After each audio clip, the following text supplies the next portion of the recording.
ورسوله الكريم أما بعد فأعوذ بالله من الشيطان الرجيم بسم الله الرحمن الرحيم وإنه لعلم للساعة فلا تمترن بها واتبعون هذا صراط مستقيم صدق الله العظيم.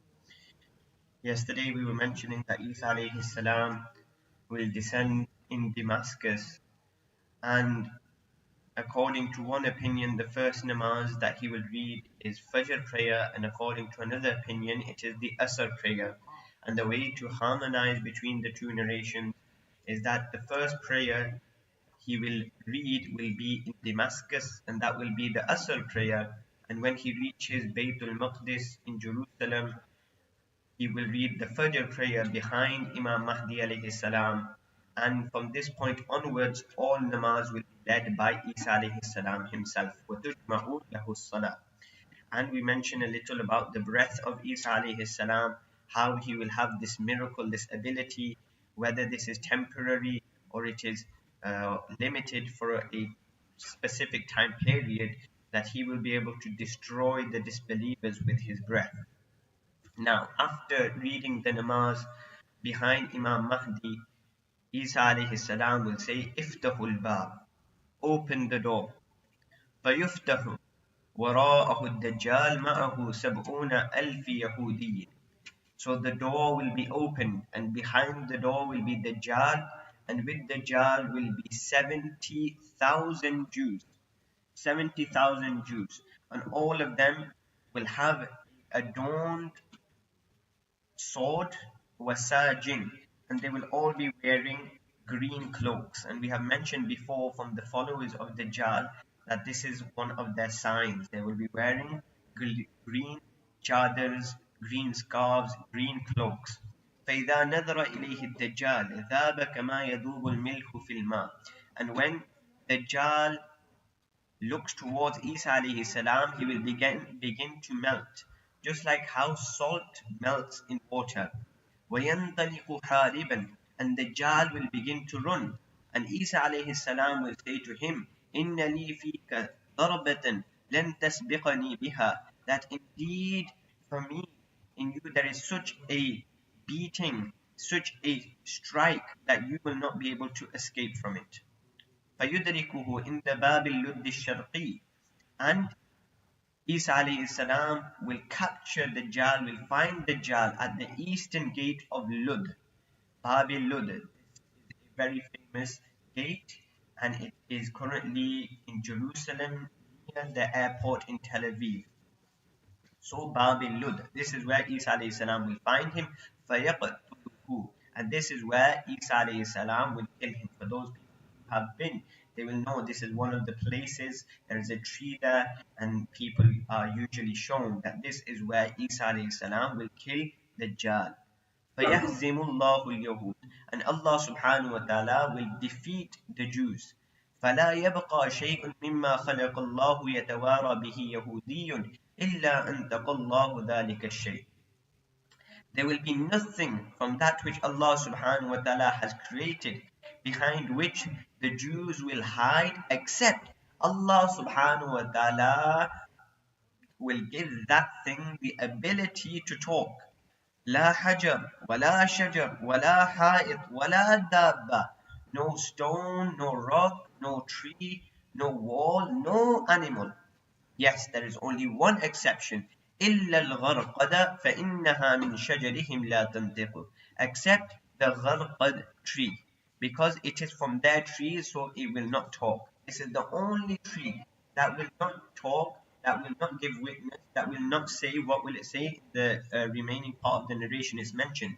إِلَّا قَالَ يَا عَبْدَ اللَّهِ الْمُسْلِمِ هَذَا يَهُودِيٌّ فَتَعَالْ أُقْتُلْهُ. So no stone, no tree, no wall, no animal, except they will talk and they will say, O Muslim servant of Allah subhanahu wa ta'ala, this is a Jew hiding behind me, so come and kill it, and kill them. Except the gharqad tree. This, now, Allah knows best, but many years ago I remember watching a video that the Jews themselves, they were planting this tree. That it is not only us Muslims who have conviction, who believe in every single word of the Prophet sallallahu alaihi wasallam. Look at them, that even they believe the truthness of the Prophet sallallahu alaihi wasallam, and as a result, they were planting many gharqad trees. The box tree, I think it's known as in English. But this is the only tree that will not testify, that will not speak, that will not tell the Muslims that there is a Yahudi hiding behind me. Apart from this, everything else will bear witness and say that there is a Yahudi behind me, so come and kill me. Now, that was Ijmalan, that we mentioned how Dajjal will be killed, that he'll be killed near Babi Lud, the gate of Lud. There is a little bit more explanation in other books of Hadith. That was Sunan Ibn Majah from one of the 6 books of a Hadith. Now, if we want more detail, we look in some other books. So in Kitab al-Fitan, it is mentioned, and we've studied the start of this hadith before, that Isa alayhi salam will find that the disbelievers will try to escape, and they'll have reached Lud, this gate of Lud, and they will find that Isa alayhi salam is already there. Now, when they see the Isa alayhi salam, they will say to him, "Aqim as-salah," establish the prayer. أن يقول الدجال يا نبي الله قد أقيمت الصلاة. So Dajjal will say to Isa alayhi salam, "O Prophet of Allah, the iqamat for the prayer has been given. The prayer is established. Now you come lead the prayer, start your prayer." So Isa alayhi salam will say that أقيمت لك فتقدم فصلي. No, I'm not going to lead. It has been established for you. So you advance forward and you lead the prayer.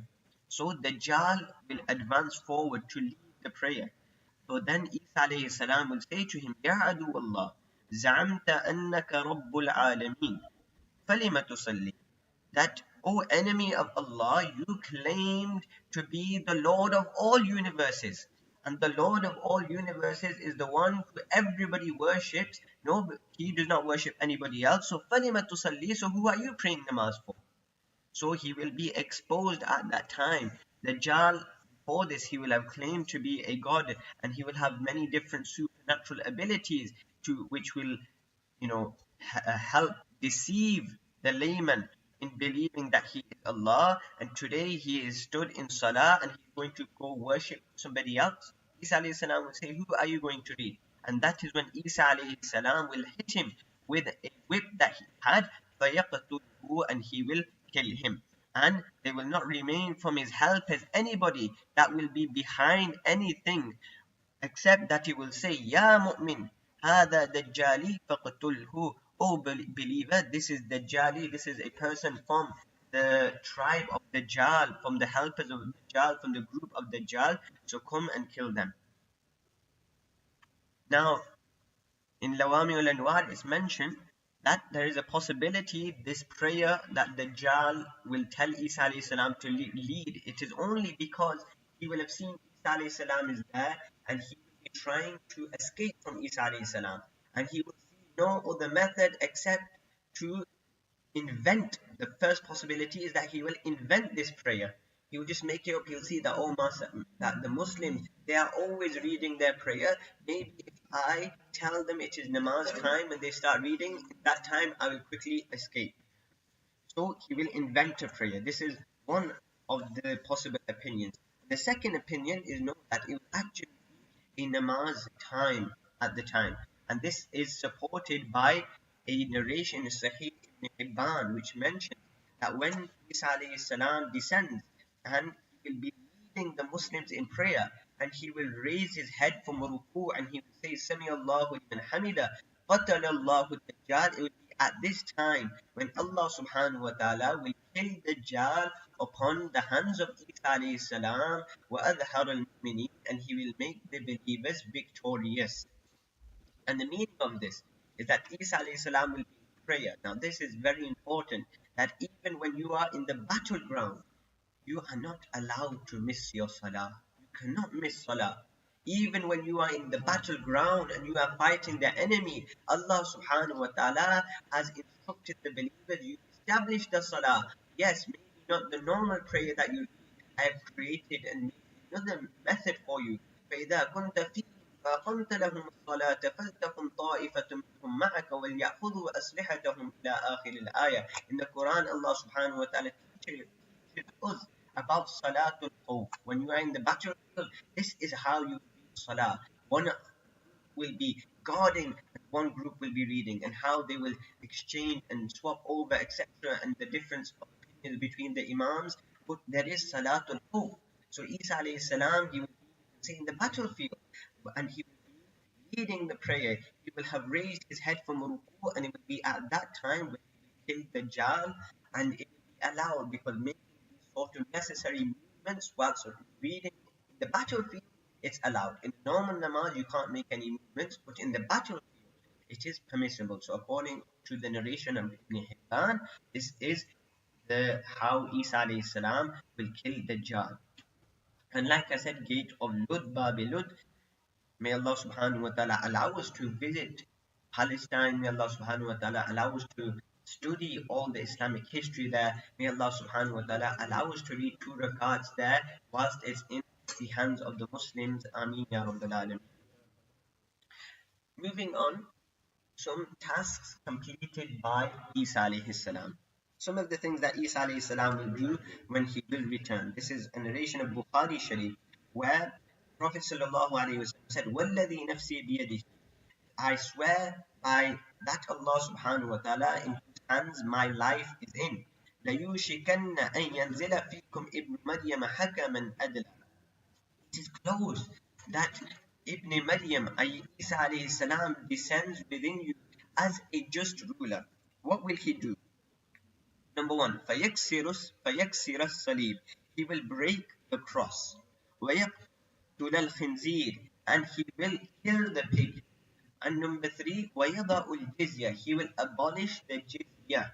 Number four, وَيَفِيضَ الْمَالِ, well, this is not what Isa alayhi salam will do.